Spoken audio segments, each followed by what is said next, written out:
Hello, it's Ryan from 2minutetennis.net, and in this video, I'm going to help you improve your one-handed backhand return of serve. Now, this video is courtesy of Liam Appilato over at Court Level Tennis. Make sure you subscribe to his awesome channel. I've put his link in the description below. All right, here is Sosa, here is Dimitrov. Let's check out Dimitrov's return of serve.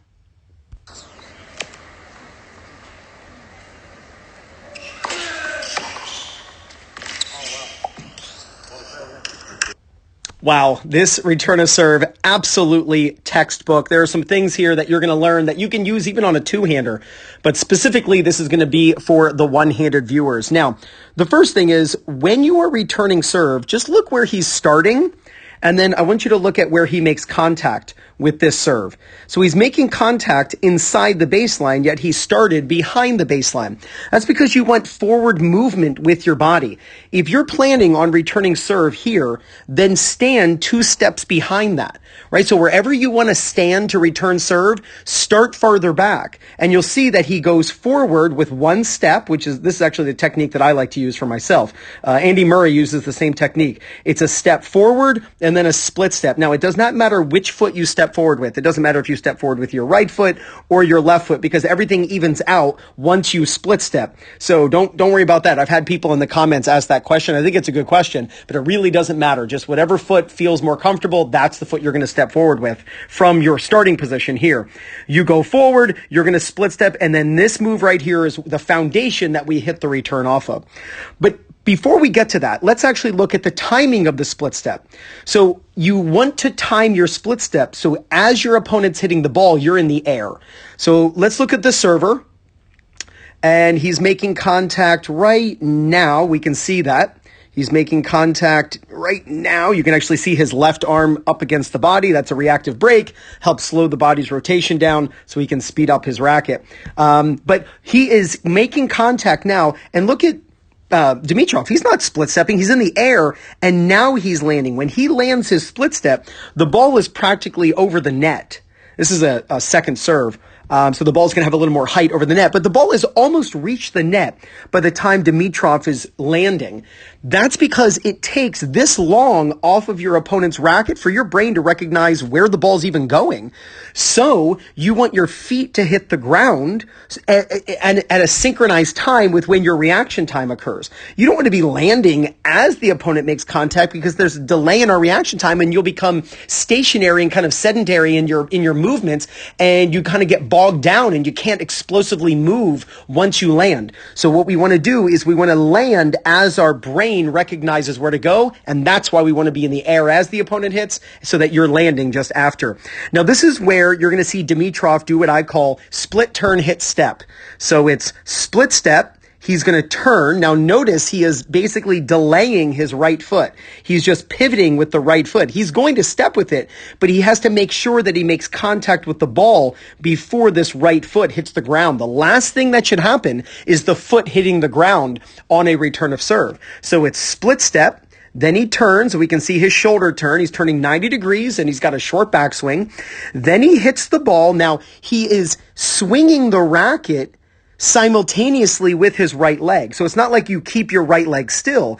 They move in a synchronized manner. Remember, when we run, our arms and legs move opposite each other. So as the racket's going forward on his left side, his right leg is going to go forward. And then after he hits the ball, he lands on that right foot. So again, it's split, turn, hit, step. So let's talk a little bit about this turn. Absolutely love this turn. Holy smokes. Look at the knee bend. This is one of the benefits of landing with the split step. You kind of press down on your legs, and then he pushes off with the legs to get the energy into contact. But when we look at the turn here, this is what Vic Braden says, sit in a chair, right? It's like you're sitting in a chair when you are about to hit a shot and sit and lift. But look at this racket in arm position. You could balance a coin on the edge of the racket. His strings are facing off to the left. This is what's called point your strings to the crowd. His left elbow and his left hand are the same height, having a level elbow to hand, like forearm area of the arm actually helps the racket to be in that on edge position where we could balance a coin on the edge. That just makes sure that the swing doesn't get too big and that you actually keep the swing more on the hitting side of the body. So that way your swing doesn't get too large. Another thing I want to show you is notice his left hand. You know, a lot of players, they think, well, it's a one-handed backhand. So one hand should be on the racket. The whole time or the majority of the time. No, it's two-handed. I want you to watch this. So his ready position is two-handed, his set and turn is two-handed, and his drop is two-handed. His racket is dropping into the slot with the butt cap pointing at the ball. Look how he's dropping the racket with both hands. This is really important. The majority of your one-handed backhand is two-handed. Then just before he's about to hit the ball, and this is, where he's got the butt cap pointing at the ball, this is where you're going to let go of the racket. Most recreational players I see on their one-handed backhand, they let go with their left hand back here or up here. Your left hand should stay on during the turn. It should stay on during the drop, and it should even stay on, and you'll notice his left hand is in front of his body. It's not behind him. It's in front of him. And because of that, that's why he gets to swing his left arm back. Watch his left arm swing back. The reason it swings, or the reason it has a chance to swing back, is because it was forward in the first place. So film yourself. This is typically what I call hitting a 1.5-hander. It's a bit of a joke, but anybody who lets go too early, when they keep their left hand on, or I should say their non-hitting hand if you're a lefty, your non-hitting hand on the racket long enough, just like Dimitrov, they say, oh my gosh, I felt like I almost still had part of my left hand on the racket. And then you film them and they're like, oh, I let go, plenty of time before contact, but they have the feeling like their left hand is on for too long. That helps, one, guide the racket into contact with the left hand, but it also gets your left hand in front so that it can swing back. Why do we want it to swing back? And he's actually already started to swing it back prior to contact. We want it to swing back to help your body stay sideways. Swinging the arm back is an accelerant to the racket, right? Every action has an equal and opposite. So if you're throwing your left arm back, it's going to help accelerate the racket. And by keeping your chest to the side, it actually allows your racket to track out towards your target longer. And it might be just enough to be consistent enough on your return to serve to hit more balls in play and break serve more often. Now, one last thing I want to show you, and then I'm going to show you how you can demonstrate this at home. I want you to look at this finish. This is so important. This is what is called the left side of the letter V. I make a lot of videos on this because it's so important, and I just don't see enough coaches in the real world, like on court and on social media, talking about this finish. And you see Vic Braden talking about it. You see Steve Smith over at, at Great Base Tennis and Andy Fitzell. And you see Jim Klein at Doylestown Tennis Club talking about this and all the great pros at Doylestown. But you just don't see this enough on TV and on YouTube and Instagram. This finish keeps the wrist angle intact. This finish, the relationship between the arm and the racket, that angle is the angle he had right here. The angle he had prior to hitting the ball between his arm and his racket then shows up in the finish. He has no wrist, no forearm. He's not snapping the racket and snapping the forearm or casting the wrist when he's hitting this ball. And you might say, well, Dimitrov normally does. You're right. But on a return of serve where he's trying to maximize consistency, here's one of the best players in the world keeping the left side of the letter V. So I challenge you to work on using the left side of the letter V. What is that specifically? If you're right-handed, it means that your strings are facing up at about 45 degrees and your palm is facing down. When he's done hitting this backhand, his palm is facing down and his strings are facing up to the right. That keeps the wrist angle intact and makes you super, super consistent. All right, let's check this out one more time, and then I'm going to diagram it for you.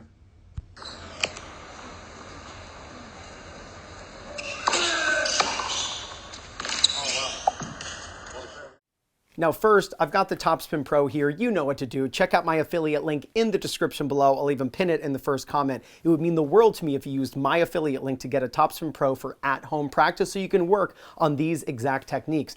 Look, with all of my videos, I try to give you the what, the why, and the how. What you should do, why you should do it, and how you can practice it. And the Topspin Pro is how you're going to practice it. So we're talking about the return of serve and the movement forward. Now, one thing you can do with the Topspin Pro in order to make it a little more versatile is you can take off the shields. And when you take off the shields, what it means is you aren't going to have to swing so much up the back of the ball, but you can swing a little more forward into it. And we're going to use that technique on this return of serve. So the first idea is, all right, I'm going to return serve up there, right? I'm going to return serve up there. So I want to start back here, because I want to go forward to my return of serve. I don't want to wait for the ball to come to me. I want to figure out, I want to make contact here, so I need to start back here. Go out and film yourself. And I mean this. I know I say these in so many videos, but I just don't know how many people actually go out and film themselves playing a match. I think you'll see some things that will make you really happy, and you say, oh my gosh, I'm so glad I was doing that. I wasn't sure if I was. And then you might see things like, hey, there's a room, there's like area for improvement, and I know I have tons of areas of improvement. So go out and film yourself and look at your return of serve and challenge yourself to have pre-movement and move forward and make yourself accountable by reviewing the footage. So if I want to be up here returning serve, I want to start back here so I get that pre-movement. Now what I like to do is step and then split. Some pros, they just do a hop, which is fine. Whatever you feel comfortable doing. I like a lot of movement coming forward. So I like to start 2 steps back, so I can get 1 step from the forward step here, and then another step is my split step. You want to be in the air as your opponent hits with the split step. And if you're a one-handed backhand, you might actually feel like it helps you if you start in your one-handed backhand grip, because you might find it easier to actually find your forehand grip than it is for you to find your backhand grip in that stressful situation. So try that. That's a little tip that might help you. Not all the pros do that, but I can tell you that if you do that and it helps, then that's all that matters. So step, split, you land as you recognize where the ball is going, which means you need to be in the air as they hit. And now from here, you're going to turn. Now, if the ball is close to you, you can just stand here. If the ball is a little farther away from you, when you turn, you can take a little sneaky step that sneaks you over a little closer to the ball. Now, on the one-handed backhand, this is what we're looking for. From the hand to the elbow is level. The strings facing straight off to the side. I've got an Eastern backhand grip. My knuckle and heel pad are on panel number 1, and my legs are loaded so I can use that energy and press against the ground to transfer the energy into the ball. So I land, I turn. Now here's where we're going: split, turn, hit, step.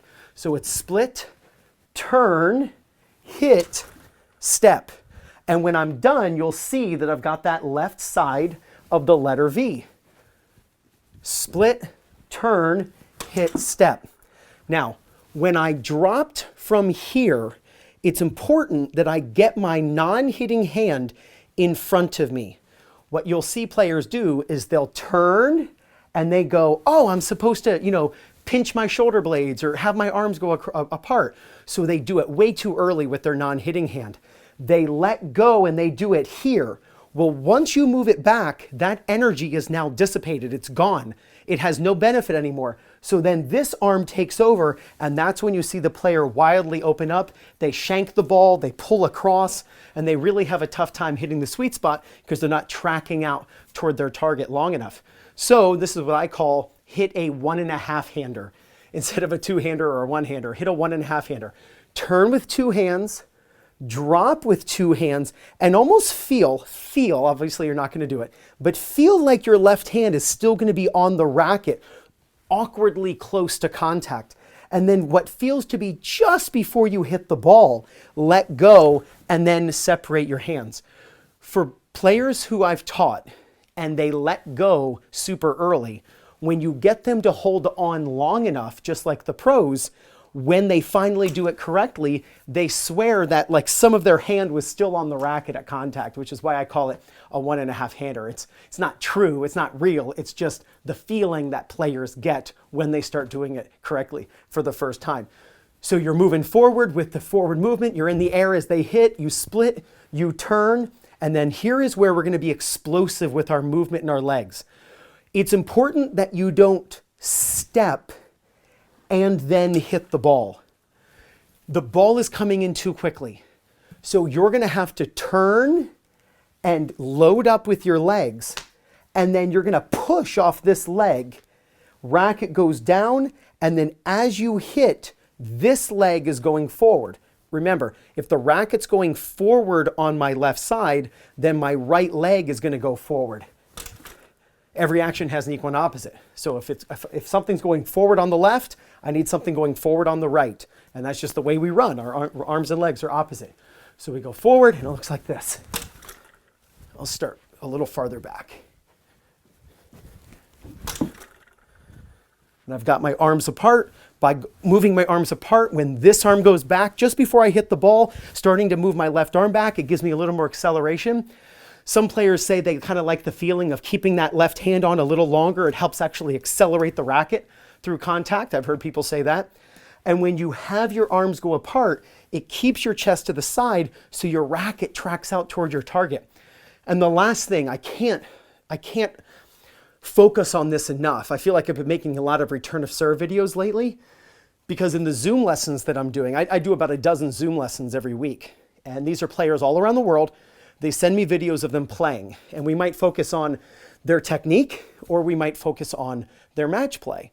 And when I focus on their match play and I'm watching them return serve, I can't tell you how many times players miss return of serve.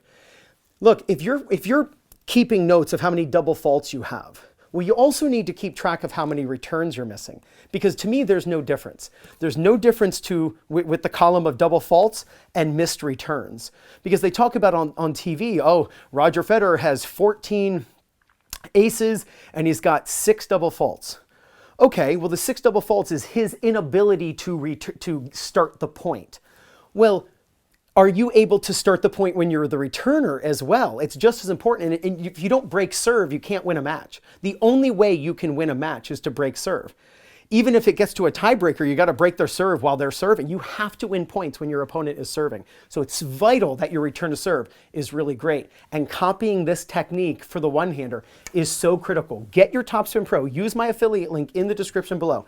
Take the shield off so we can go a little flatter through. There's a time and a place for the more upward swing. Here we're going to penetrate. We're not looking for a lot of spin. We're looking for solid contact.